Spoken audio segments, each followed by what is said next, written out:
লোটটা শুটকি আলু দিয়ে ভুনা করছি। হ্যাঁ, প্রথমে শুটকিটাকে আমি কেটে নিয়েছি সুন্দর করে। এখন একটু শুকনা কড়াইয়ের মধ্যে টেলে নিব। হালকা হিটে এটা আস্তে আস্তে করে একটু টেলে নিতে হবে যাতে পুড়ে না যায়।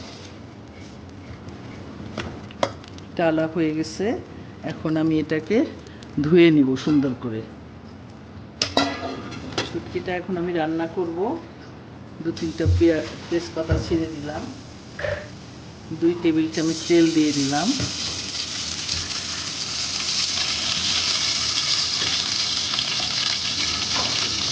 কুচানো পেঁয়াজ দিয়ে দিচ্ছি 4টা।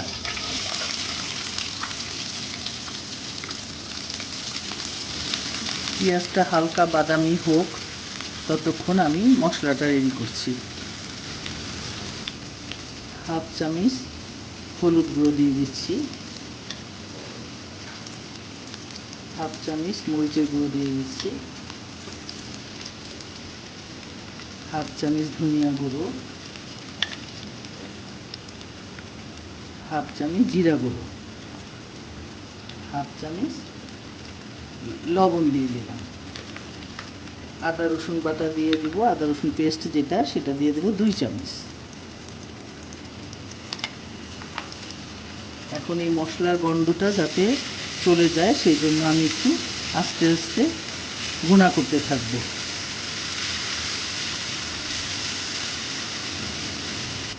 মশলাটা না পুড়ে যায় একটু পানি দিয়ে দিচ্ছি।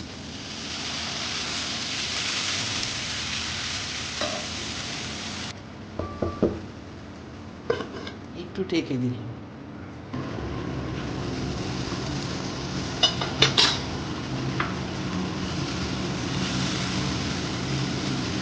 মশলাটা সুন্দর করে কষানো হয়ে গেছে, এখন আমি এর মধ্যে দিয়ে দিব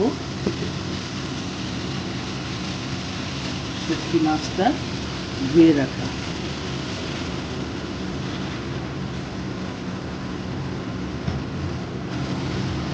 শুটকিটা একটু কষানো হোক ততক্ষণ আমি একটু ঢেকে রাখছি।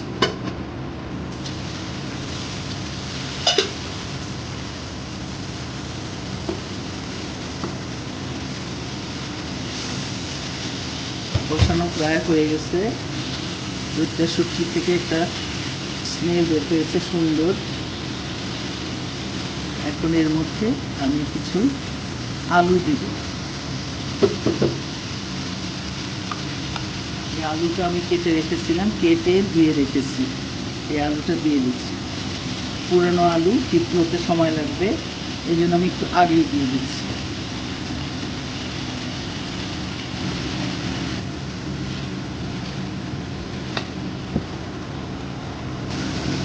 কষানো প্রায় হয়ে গেছে, আমি এখন একটু পানি দিই।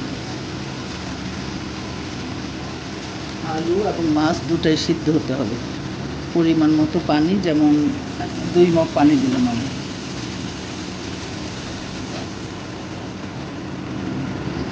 পুরানো আলুগুলো সিদ্ধ হতে অনেক সময় নেয়, সেই জন্য আমি মনে করতেছি আর একটু পানি লাগবে। হ্যাঁ, আমি আরেকটু পানি দিচ্ছি।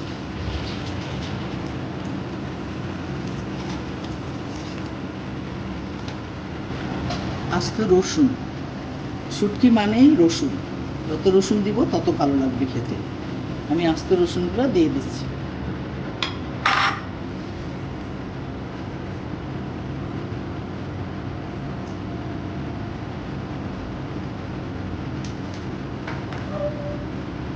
এখন আমি কিছুক্ষণ ঢেকে রাখছি, পানিটা কিছুটা শুকাবে এবং শুটকি এবং আলুটা সিদ্ধ হবে সেজন্য। ঠিক আছে দাদু? এখন দিয়ে দিব কিছু চেরা কাঁচামরিচ।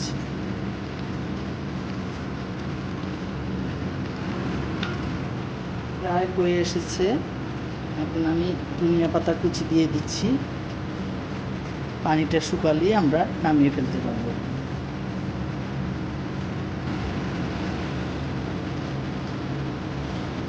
আর একটু হবে, একটু তেল ভাসবে উপরে, এই জন্য একটু জালটা একটু কমিয়ে দিচ্ছি।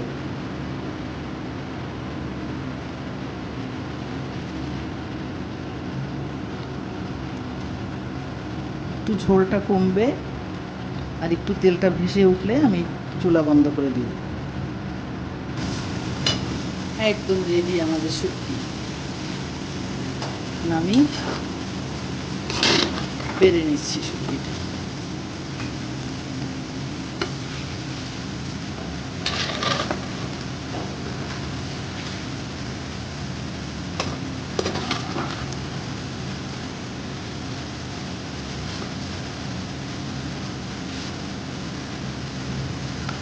হয়ে গেল আমাদের লইট্টা শুটকি ভুনা।